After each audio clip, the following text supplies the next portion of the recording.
그래서 아침에 시장이 열릴 때는 미국 시장을 장중에는 완전히 중국에 지금 이제 요 싸움이죠.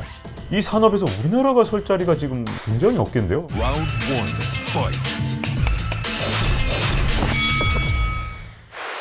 하나투자증권 김일구 상무님과 함께 경제한방 함께하고 계신데요.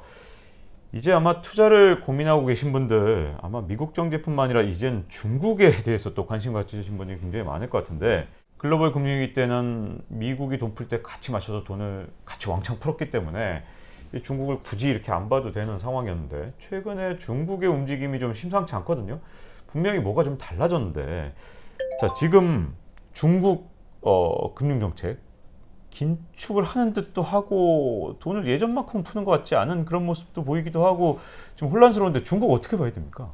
그 중국이 참 파악하기 어려운 나라입니다. 가령 미국 같으면 뭐 연방기금 금리를 포함해서 한 서너 가지 지표를 보면 미 연준이 통화 정책을 어떻게 쓰고 있다가 분명하게 나와요. 근데 중국은 20개 정도를 봐야 되거든요. 20개나 봐야 되니까 네. 추정을 해야 되는군요. 네, 그러니까 완전히 미국처럼 금리 중심의 통화 정책이 아닙니다. 뭐 지급 준비율, M2 양적인 정책 이런 거 여러 가지 쓰고, 금리도 뭐 굉장히 여러 개의 금리가 존재를 해요.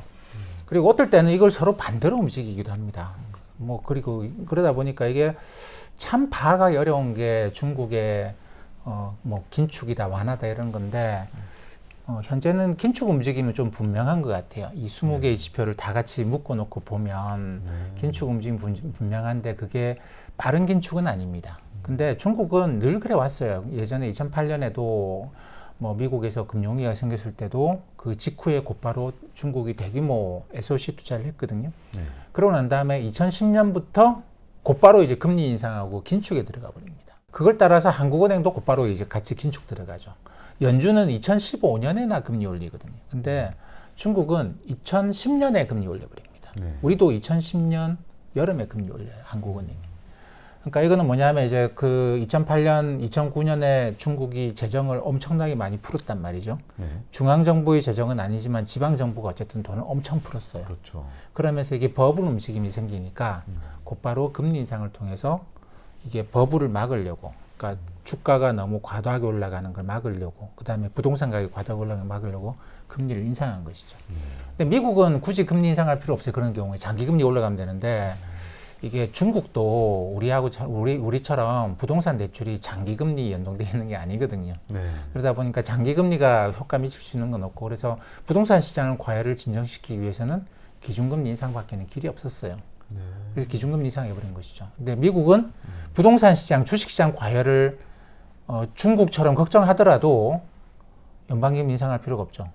장기금리 시장에서 알아서 올라가면. 시장에서 올라가니까요. 네, 이게 미국이라는 자본주의, 그러니까 자본시장이 잘 발달되어 있는 미국 같은 경우는 그러는데, 한국이나 중국은 부동산 시장, 주식 시장의 과열을 잡기 위해서는 기준금리 인상밖에 없어요. 그러니까 중국은 그런 길로 가고 있는 건데, 지금 중국의 기준금리가 뭐다? 없어요. 없습니다.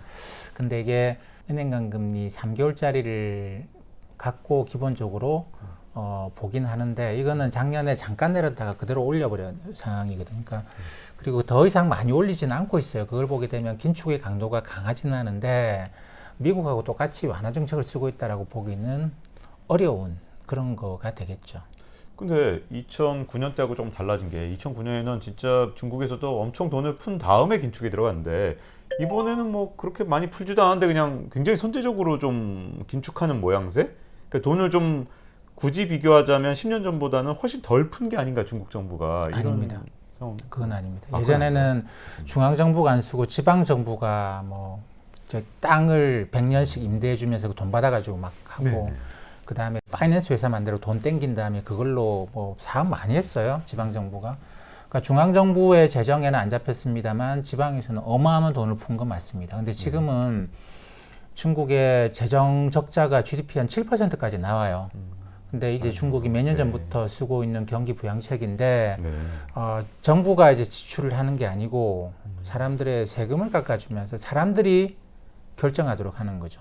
그러니까 정부가 지출을 늘린다는 거는 이거 내가 살릴 거야라고 이쪽 돈을 주는데, 그 과정에서 무슨 일이 생기겠습니까? 부정부패 심하겠죠. 그리고 정부가 정말 꼭 살려야 되는 기업들을 살리겠습니까? 어쩌다 보면 뭐 저기 이렇게 저렇게 엮여 들어가는 것이죠. 네. 그래서 그런 방식이 아니고 그냥 사람들한테 돈 주고 사람들이 알아서 선택해라. 네. 선택해라. 그러면 사람들이 우리는 이 기업이 좋아요라고 하면 이 기업은 살게 되고 저 기업은 죽게 되고 하는 그런 식의 선택인 거죠. 그래서 뭐 이게 경기부양책을 안 쓴 것처럼 보입니다만 재정 적자를 보게 되면 중국 정부가 어마어마하게 썼어요. 양호에서도 가장 큰 논란은 아마 그거였던 것 같은데 통화정책 완화해서 약간 이제 다시 되돌려 놓은 상황이고 네. 재정은 현저하게 완화 정책이었고 이걸 어떻게 하냐. 통화정책 그러니까 그 부동산 버블이 걱정되니까 이거 금리 올립시다의 주장에 대해서 아마 중국 내부에서는 그 엘리트들 내부에서는 지금 재정 적자 줄이는 것부터 하고 그 다음에 해라. 그러니까 빨리 긴축하지 말고 너는 조금씩만 하고 재정을 조금 건전화시켜 보는 방식으로 하자. 근데 그것도 속도가 빨라가지고는 이게 큰일이다. 왜냐하면 중국도 몇 년 동안 경제가 안 좋았거든요. 미국과 무역 마찰 이후로 경제가 별로 안 좋았어요. 그러니까 기업들 문 닫은 기업들도 많고 지금도 그런 과정이 진행되기 때문에 긴축의 속도를 빠르게 할 수는 없다라는 겁니다. 그래서 재정 적자를 서서히 줄이고 갈 것 같고, 근데 이게 이제 통화 쪽에서 그러니까 금융 쪽에서 긴축은 심하지는 않아요. 근데 부동산이 자꾸만 저러니까 큰일 났다 이러다가는 이게 양극화가 너무 극심해지거든요. 그러면 사회주의 국가에서 중국 같으면은 야당이 없잖아요. 그렇죠. 그러면 정치적 불만이 나오기 시작하면 굉장히 심각한 문제거든요. 그렇기 때문에 그걸 막기 위해서는 부동산을 진정시켜야 되겠다. 그래서 부동산이 진정 안 되면 금리 확 올린다고 좀 협박도 좀 해라. 네. 근데 실제로 그렇게 강한 긴축을 할 수 있는 상황은 아니라고 봐요. 서서히 긴축을 해나가는 그런 단계겠죠. 네.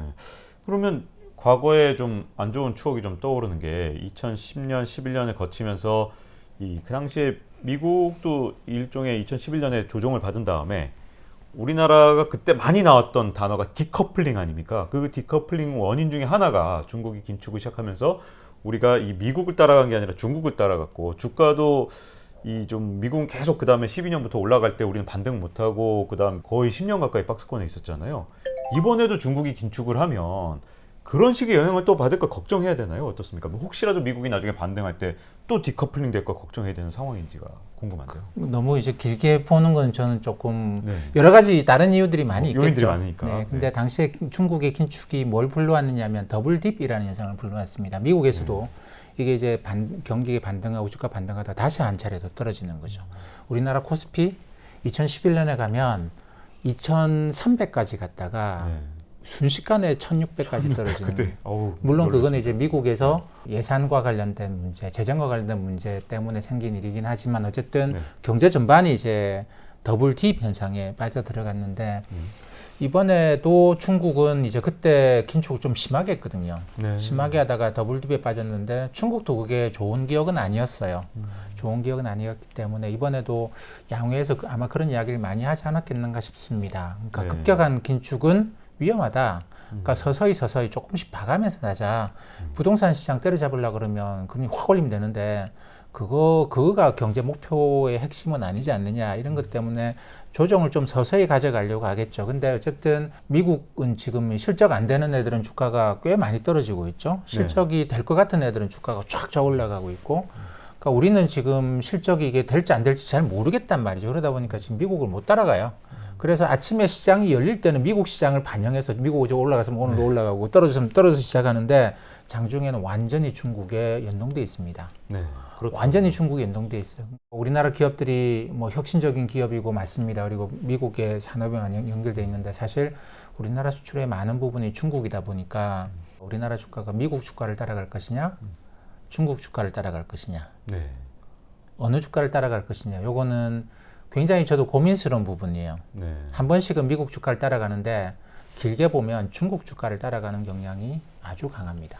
이 서구의 이 펀드 입장에서는 우리를 중국의 대체 투자처로 생각하는 경우도 되게 많고 그런 의미에서 한국 투자가 아니라 중국 대신 그래 좀 자금 빼나가기 쉬운 한국에다 넣어놓고 좀 빼나갈 때 이게 중국에 내가 투자한 그런 느낌으로 좀 투자하자 이렇게 생각하는 경우도 많은 것 같더라고요. 근데 문제는 그러다 보니까 중국 경제가 어떻게 되냐가 되게 중요한 것 같은데 국유 기업이 최근에 이제 연쇄 부도가 나면서 이게 중국이 관리를 잘해서 이렇게 좀 문제 있는 기업들을 좀 하는 건지, 아니면 이게 뭔가 중국 경제에 굉장히 심각한 문제가 있고 위기 상황이 올 수도 있기 때문에 좀 위험한 건지, 이게 좀 약간 견해가 엇갈리는 것 같은데 어느 쪽으로 보시는지 궁금합니다.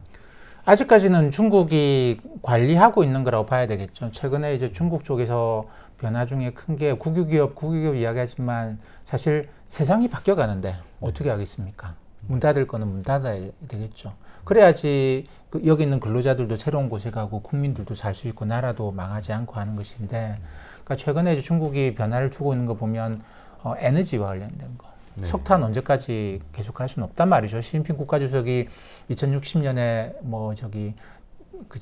이산화탄소 넷 제로를 선언을 했기 때문에, 그러면 당연히 석탄 관련 기업이 아무리 국유기업이라 하더라도 정리하는 과정을 거쳐야 되겠죠. 뭐 이거 한 번에 하느냐 여러 번에 나눠서 하느냐 차이가 있겠습니다. 그 다음에 이제 마이크로 프로세서, 칩 이런 거. 네.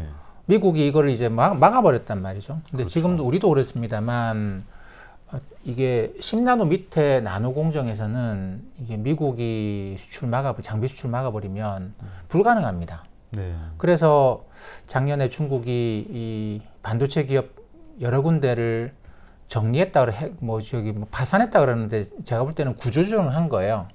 이거 안 되겠다, 이거 버리고 다시 한번 생각해 보자, 이런 식으로 해서 규모 확장하던 걸 이만큼을 끊어낸 것이죠. 그러면 이 부채도 날아가는 건데 그 부채 구조조정을 진행을 했던 것 같아요. 그러면서 중국은 어떤 생각을 하냐면, 미국이 이게 반도체와 관련돼서 지금 장벽을 막 계속 쌓아가고 있거든요. 네. 일본이 우리한테 한 것과 그것보다 훨씬 더 가혹하게 이제 미국이 장벽을 쌓아가고 있고, 유럽도 여기 동참을 해요. 그렇기 네. 때문에 중국은 완전히 새로운 길을 가야 되는 상황입니다. 최근에 그래서 중국의 고위 관료들 이야기하는 걸 들어보면 우리는 미국과 다른 표준으로 가겠다라는 겁니다. 표준을 달리 가겠다. 네. 네. 미국과 같은 표준으로 갈 수는 없어요. 가고 싶어도 네. 갈 수가 없는 상황이고, 그렇기 때문에 완전히 다른 길로 한번 가보겠다. 그래서 시진핑 국가주석의 연설도 보면 우리가 겁먹지 말고 한번 가보자. 네. 우리 그 정도 역량 된다. 총력을 모아서, 국가 총력을 모아서 한번 가보자. 이거 정말로 중요한 일이다. 결국은 미국이 봉쇄해 놓은 곳에서 우리가 그 반도체 쪽을 나아가지 못하면 지는 거고, 네. 여기서 미국이 그렇게 봉쇄를 했는데 우리 스스로가 그걸 개발하고 뻗어나간다고 한다면 이기는 거고, 지금 싸움은 그렇게 돼 있어요. 네. 그러니까 무역 전쟁이 아니고 이제 그 반도체 칩 전쟁이라고 봐야 되는 건데, 이게 미국 쪽 그다음에 서방 국가들이 장비를 막아버렸기 때문에, 소재 장비를 막기 때문에 중국은 새로운 길을 갈 수밖에 없습니다. 그러다 보니까 이게 기업들 다시 재편을 하는 게 너무나 당연해요. 그러니까 그걸 이제 국가 단위에서, 중앙 정부 단위에서 이걸 조정을 해 나가고 있는 것 같아요. 그러다 보니까 당연히 이제 정리되는 기업들도 꽤 많죠. 네. 뭐 이게 이제 1차, 2차 하청으로 내려가면 완전히 왜 당하는지도 모르고 그냥 훅 하루 만에 정리되는 기업들도 나오고 그러지 않겠습니까? 일단 바이든 시대도 미중 무역 분쟁은 오히려 격화되면 격화됐지, 이게 막 완화되고 막 사라질 문제는 아니다, 이렇게 보시는 건가요? 격화되지는 않을 거예요. 왜냐하면 네. 서로 간에 뭐 싸울 일이 없습니다. 갈라선 거니까요. 갈라섰기 때문에 싸울 네. 일이 없어서요? 네. 그러니까 몇 개 영역에서, 특히 반도체 영역에서 완전히 갈라섰기 때문에 중국도 여러 차례 이야기를 해봤는데 안 먹혀요. 안 먹히기 때문에 이거 뭐 더 이상 싸운다고 될 문제가 아니라는 건 알고 있고, 네. 미국의 월마트에 중국산 제품이 많이 들어갑니다. 미국도 이걸 막고 싶은 생각은 없어요. 트럼프 대통령은 그까지 막으려고 한 적이 있었는데, 미국 사람들이 이걸 막고 싶은 생각은 없습니다. 그 값싸게 물건 들어오는데 거기다가 뭐 퀄리티가 나쁜 것도 아니고요. 네. 중국도 이걸 막고 싶은 생각은 없어요. 너희들 한번 당해봐라.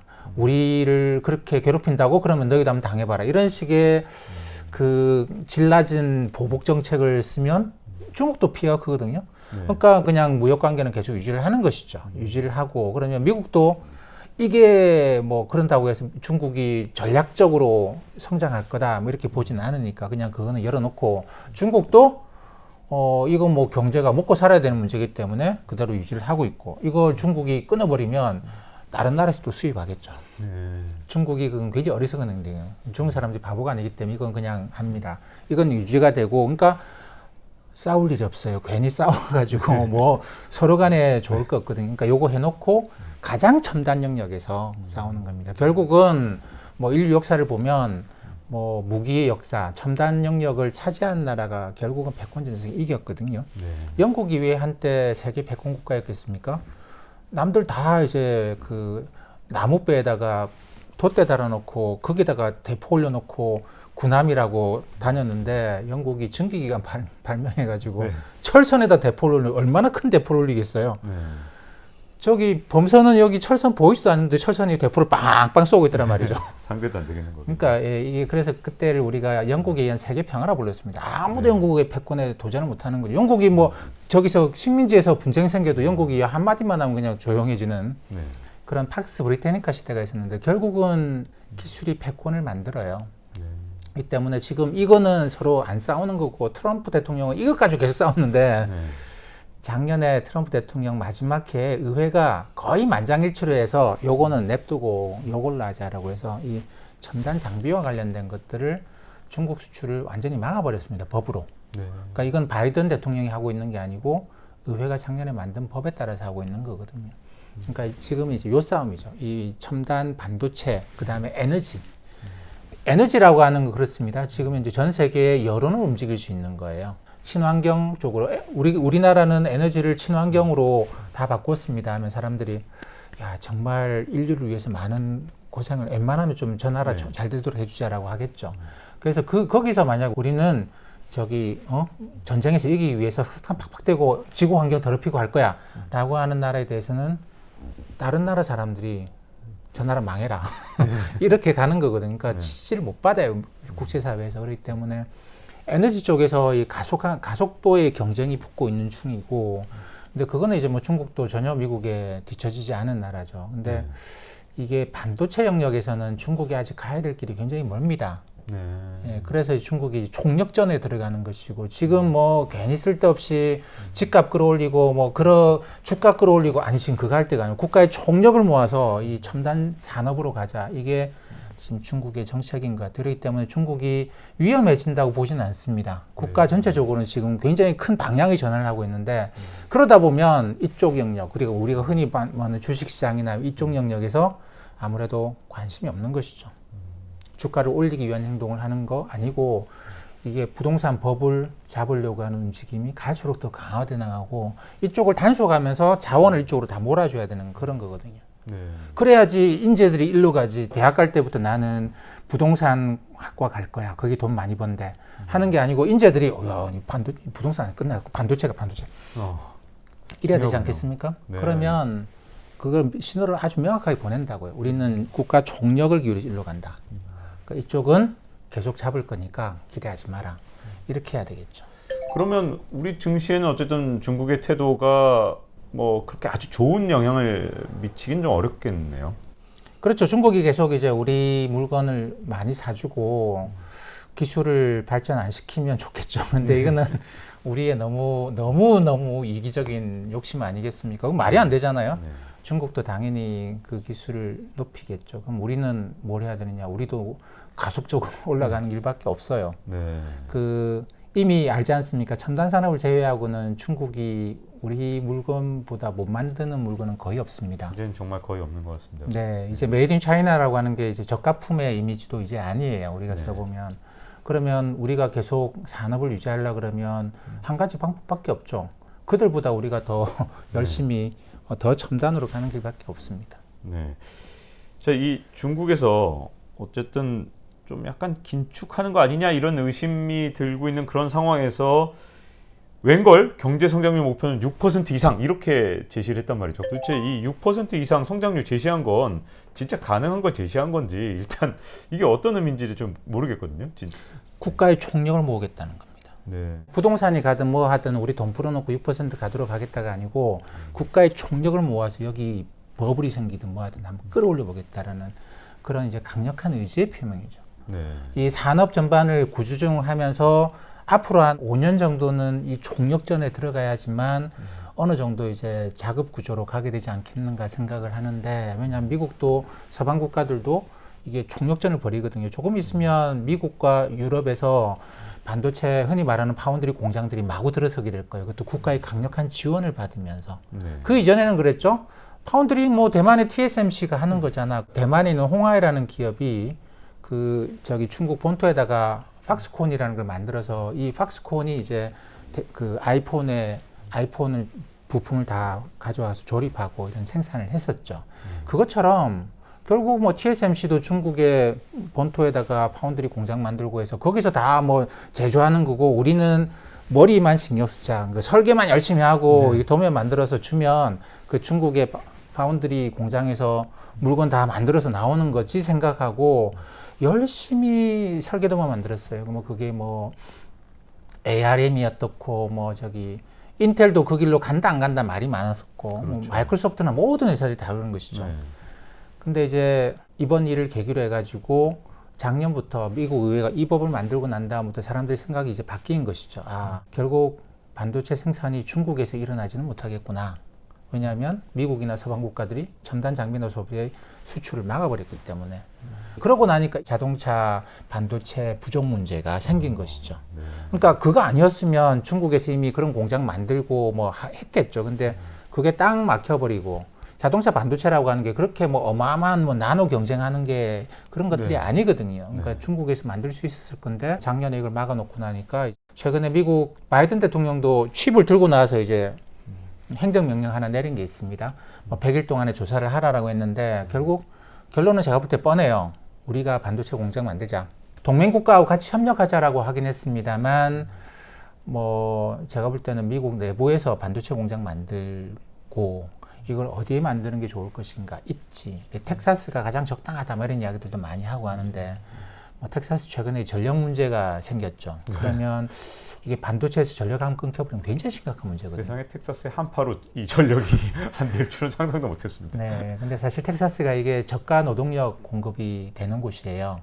멕시코 이쪽 영역 때문에. 그래서 이제 그 조립 공장, 생산 공장은 텍사스가 제일 좋지 않겠는가 이런 이야기들을 많이 해왔었는데 지금 상태로 봐가지고 야, 이 텍사스에 어마어마한 전력 시설부터 먼저 들어가야 될 것 같아 이런 생각들 하고 있는데 어쨌든 만들 것 같아요. 만들 수밖에 없는 상황이고 유럽도 똑같은 생각입니다. 우리가 만들자. 뭐 가령 사실 유럽에는 자동차 회사들 어마어마한 회사들 많기 때문에 자동차 반도체도 역시 마찬가지로 어마어마한 회사들이 많죠. 근데 얘들이 자기들 생산은 극히 일부만 하고 많은 것들을 이제 TSMC 이런 데 맡겨왔거든요. 돈 되는 그 두뇌나 하고 값싼 손발은 TSMC에 맡겨 이렇게 됐는데 상황이 바뀌었어요. 이게 지금은 이 머리가 너무 많아져서 이게 가격이 이렇게 올라가지 못합니다. 할 줄 아는 애들이 너무 많아졌고 손발이 없어요. TSMC 빼고 나면 할 수 있는 회사가 거의 없습니다. 그러다 보니까 이제는 유럽도 우리가 공장 만들자. 그러면 이게 저가의 노동력이 필요하거든요. 단순 반복 노동이기 때문에 이거 어떻게 공급받지 뭐 이런 고민들을 하고 있고 이거는 우리가 이야기하는 메모리 반도체 아닙니다. 우리는 반도체는 무조건 메모리 자꾸 생각하는데 지금 메모리 반도체는 크게 의미가 없는 상황이에요. 뭐 흔히 말하는 시스템 반도체 우리는 거의 없죠.